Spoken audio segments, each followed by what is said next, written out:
मैं प्रेमपाल यादव, सहायक आचार्य इतिहास, राजकीय महाविद्यालय बहरोड। आज हम इस वीडियो के अंतर्गत बीए पार्ट प्रथम के राजस्थान के इतिहास के अंतर्गत बैराठ की सभ्यता के संदर्भ में अध्ययन करेंगे। बैराठ अथवा बैराठ जयपुर से लगभग 85 किलोमीटर की दूरी पर स्थित है। प्राचीन ग्रंथों में इसका नाम विराटपुर मिलता है, जो मत्स्य जनपद की राजधानी थी। महाभारत के विवरणानुसार पांडवों ने अपने अज्ञातवास का अंतिम वर्ष छद्म वेश में विराट राजा की सेवा में व्यतीत किया था। मौजूदा बैराठ कस्बे के चारों ओर टीले ही टीले दिखाई देते हैं। पुरातत्व की दृष्टि से बीजक की पहाड़ी, भोमली की पहाड़ डूंगरी, महादेव जी की डूंगरी अधिक महत्वपूर्ण है। यहाँ के उत्खनन में प्राप्त सामग्री से अनुमान लगाया जाता है कि यह क्षेत्र सिंधु घाटी के प्रागैतिहासिक काल का समकालीन है। वैसे इस क्षेत्र से मौर्यकालीन और इसके पीछे के काल के अवशेष मिले हैं। मौर्यकालीन अवशेष बीजक की पहाड़ी से प्राप्त हुए हैं। मध्यकालीन अवशेषों में ईदगाह, टकसाल की इमारत, जैन मंदिर आदि उल्लेखनीय हैं।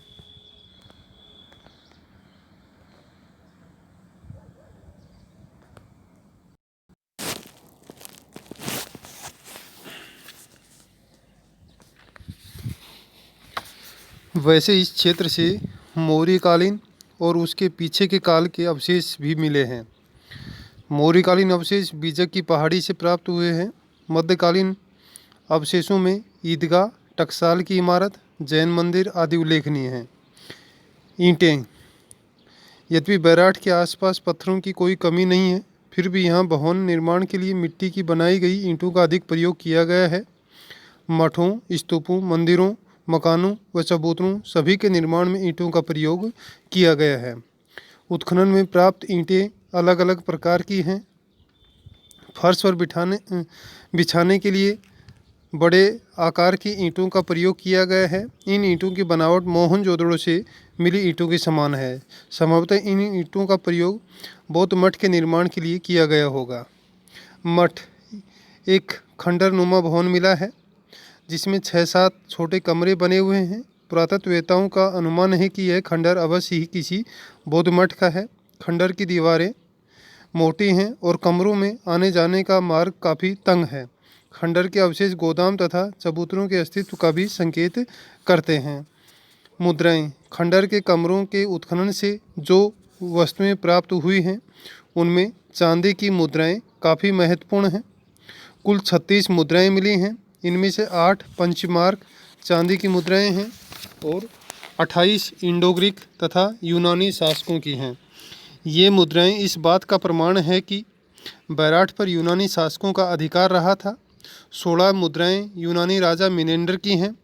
ये मुद्राएं मठ के खंडर की खुदाई में एक भांड में कपड़े में बंधी हुई मिली। डॉक्टर गोपीनाथ शर्मा का मानना है कि इनसे यह भी सिद्ध होता है कि बीजक की पहाड़ी बौद्धों का निवास स्थान था और वह 50 ईस्वी तक बना रहा। चांदी की मुद्राओं के अतिरिक्त उत्खनन में अन्य कई वस्तुएं भी मिली हैं। जिस कपड़े में ये मुद्राएं बंधी हुई मिली, वह कपड़ा रुई का है, जिसे हाथ से बुना गया था, अर्थात हाथ से बुना गया सूती कपड़ा। उत्खनन में प्राप्त मर्दभांड अलंकृत हैं और उन पर स्वास्तिक चिन्ह तथा त्रिरत्न चक्र के आकर्षण चिन्ह बने हुए हैं। मिट्टी के बने पूजा पात्र, थालियाँ, लोटे, मटके, खप्पर, नाचते हुए पक्षी, कूड़ियाँ तथा पत्थर की थालियाँ एवं छोटी संदूकें भी मिली हैं। लोहे व तांबे की कलाकृतियाँ तो नहीं मिली, लेकिन उन्हें बनाने वाले औजार अवश्य मिले हैं। पुरातत्ववेत्ताओं के अनुसार बैराठ के बौद्ध मठ से प्राप्त सामग्री 250 ईसा पूर्व से लेकर 50 ईसा पूर्व तक के समय की है। अशोक स्तंभ। बौद्ध मठ के दक्षिण की ओर चुनार पत्थर के पालिशदार टुकड़े और बड़ी मात्रा में सादे पत्थर के टुकड़े मिले हैं। विद्वानों की मान्यता है कि चुनार पत्थर के पालिशदार टुकड़े निश्चित रूप से अशोक के स्तंभों के हिस्से रहे होंगे, अर्थात इस स्थान पर किसी समय 2-3 स्तंभ भी रहे होंगे, क्योंकि कई पत्थरों पर सिंह की आकृति का खंड भी सम्मिलित है। विद्वानों की मान्यता है कि 510 से 540 ईस्वी के मध्य मिहिरकुल के आक्रमणों के दौरान इन स्तंभों को तोड़ा गया हो और बाद में स्थानीय लोग अपने घरों का निर्माण करने के लिए स्तंभों के बड़े बड़े पत्थर उठा ले गए हों। गोल मंदिर। बैराठ में गोल मंदिर के अवशेष भी मिले हैं। विद्वानों की मान्यता है कि इसका निर्माण अशोक ने करवाया होगा। मंदिर की फर्श पर ईंटों की रही होंगी और द्वार पर लकड़ी के दरवाजे होंगे। इन दरवाज़ों को लोहे की बड़ी कीलियों तथा कब्जों में टिकाया जाता था। मंदिर के कुछ भागों के उत्खनन से कुछ वस्तुएं प्राप्त हुई हैं, जिनमें पूजा पात्र, थालियाँ, पक्षी की मूर्तियाँ, खप्पर, धूपदान आदि उल्लेखनीय हैं। उदयपुर में आहड़ और आहड़ के समीपवर्ती क्षेत्र गिलुंड नामक स्थान पर की गई खुदाई से सिंधु सरस्वती सभ्यता के प्रसार की जानकारी मिलती है। गिलुंड की खुदाई से भी काले व लाल रंग के बर्तन मिले हैं तथा चूने के प्लास्टर व कच्ची दीवारों का प्रयोग भी मिला है। बैराठ जो पुरास्थल है, यह आगे चलकर भी ऐतिहासिक काल में अपनी पहचान रखता है, क्योंकि यहाँ पर मत्स्य जनपद के द्वारा शासन किया गया था। भारत में प्रारंभिक आर्य संक्रमण के बाद राजस्थान में जिन आर्य जनपदों का उदय हुआ था, इनमें मत्स्य जनपद भी था। प्राप्त साक्ष्यों के आधार पर विद्वानों की मान्यता है कि मत्स्य जनपद आधुनिक जयपुर, अलवर, भरतपुर जिलों के मध्यवर्ती क्षेत्र में फैला हुआ था।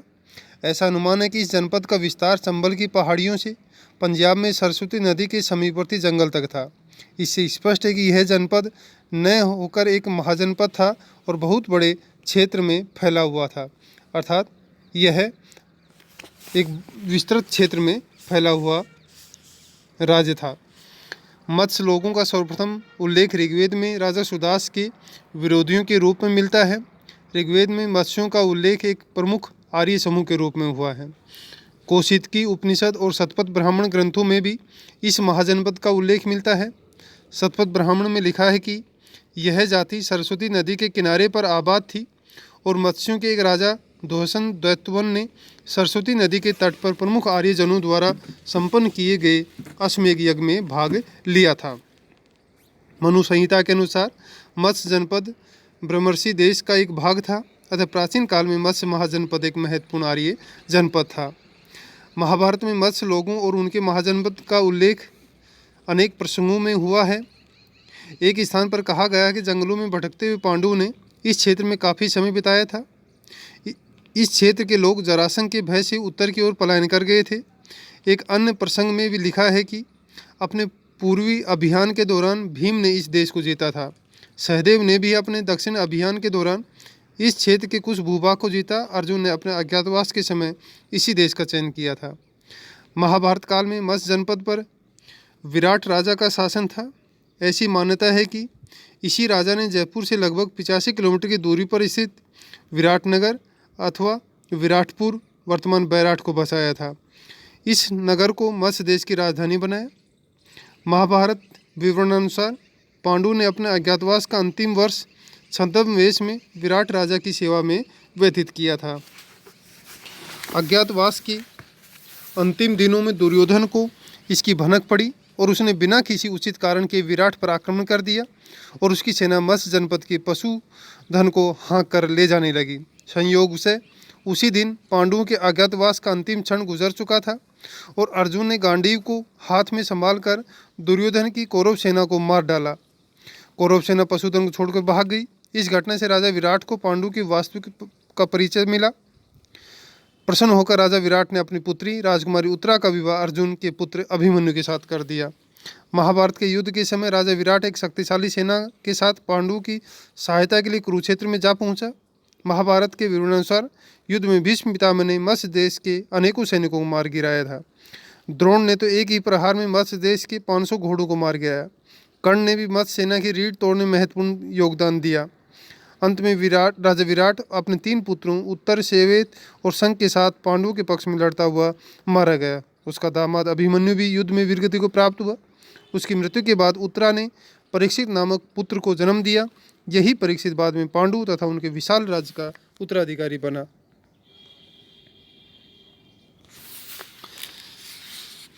मत्स्य देश की शासन व्यवस्था।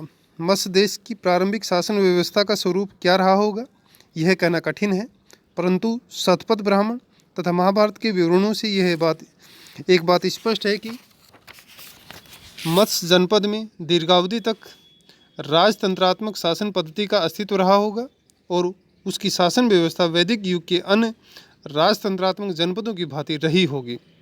मत्स्य के पड़ोस में सालु बसे हुए थे। सालु जनपद वर्तमान अलवर क्षेत्र में फैला हुआ था। सीमांतों को लेकर दोनों जनपदों में प्राय सहस्त्र संघर्ष छिड़ जाता था, अतः सैन्य प्रशिक्षण एवं सेना पर विशेष ध्यान दिया जाता था, परंतु इस संबंध में विस्तृत जानकारी उपलब्ध नहीं हो पाई है। सामाजिक एवं सांस्कृतिक जीवन। महाभारत के कर्ण पर्व में लिखा है कि मत्स्य देश के लोग आध्यात्मिक दृष्टि से काफ़ी उन्नत व श्रेष्ठ थे। वे लोग सत्य की रक्षा के लिए दृढ़ संकल्प के साथ सदैव तत्पर रहते थे। महाभारत विवरण से भी पता चलता है कि लोगों का जीवन सुखी एवं समृद्ध था। समाज में स्त्रियों को सम्मानजनक स्थान प्राप्त था। ये लोग स्वादिष्ट एवं पौष्टिक भोजन के शौकीन थे। वे नाना प्रकार के साधनों से अपना मनोरंजन किया करते थे।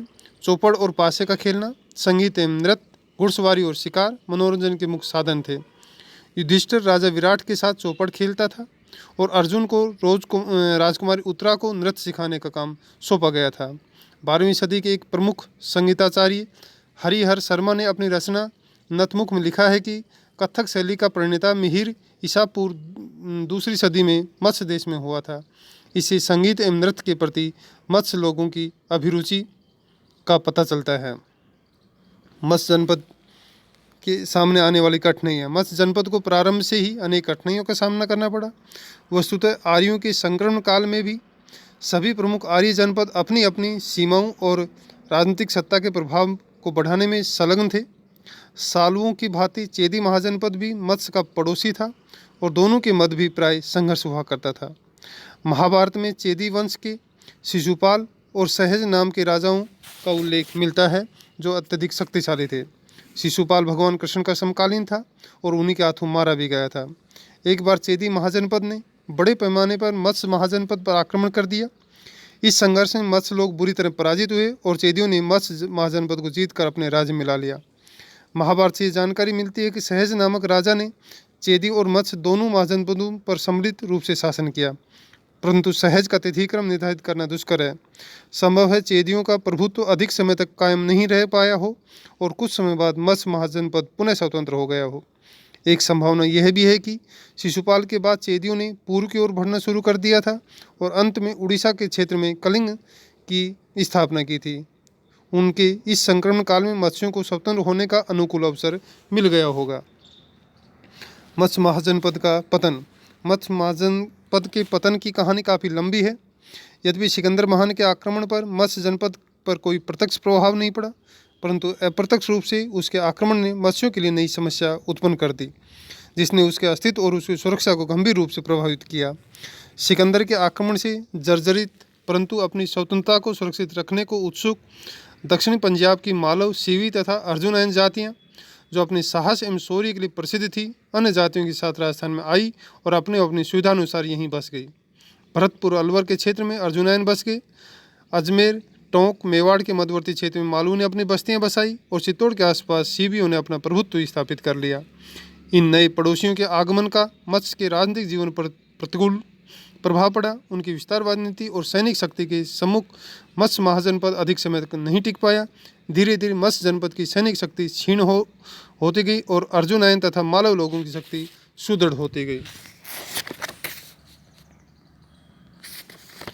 चेदियों के स्वतंत्र होने के बाद मत्स्य महाजनपद को पहले मालवों और अर्जुनयनों से लोहा लेना पड़ा और उसके नियंत्रण से बहुत से क्षेत्र निकल गए।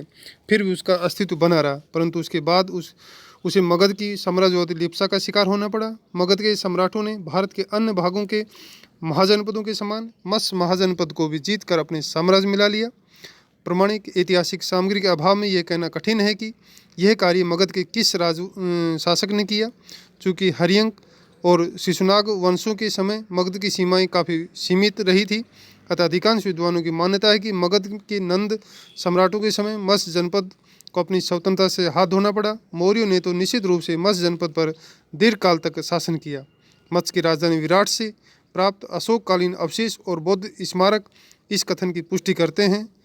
संक्षेप में, ऋग्वेद काल से लेकर मगध साम्राज्य के उत्कर्ष तक राजस्थान का मत्स्य महाजनपद प्राचीन भारत के राजनीतिक एवं सांस्कृतिक जीवन में महत्वपूर्ण भूमिका अदा करता रहा।